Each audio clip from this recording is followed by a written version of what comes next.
په دې پوښتنه کې له موږ او تاسو څخه غوښتل شوي چې له لاندې معادلو څخه کومه یوه د پی معادله ده.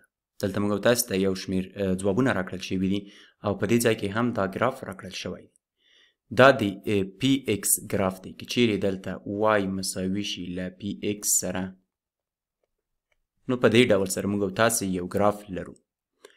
غواړو دلته له دې څلورو انتخابونو څخه سم ځواب په نښه کړو چې له دې ګراف څخه ښکارندویي وکړي یا دا معادله پیدا کړو چې موږ تاسو ته دا راکړل شوی ګراف وښیي. د دې کار لپاره چې وکولی شو دا معادله پیدا کړو، نو په ساده ډول موږ تاسو د ایکس له محور سره د یاد ګراف د تقاطع څخه کار اخیستلی شو. که چیرې دې ټکي ته وګورو نو ګراف په دې ځای کې له -4 څخه تیر شوی دی. نو په دې ځای کې د راکړل شوي ګراف قیمت یا د راکړل شوي معادلې قیمت صفر کیږي. وایو چې پی د -4 مساوي ده له صفر سره.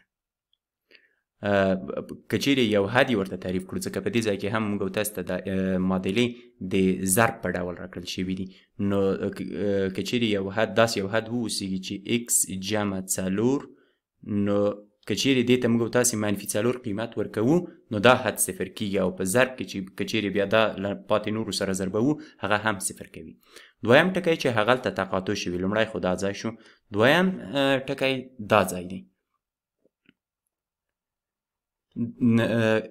پی د 1.5 یا 3/2 په دې ځای کې هم د پی قیمت صفر کیږي.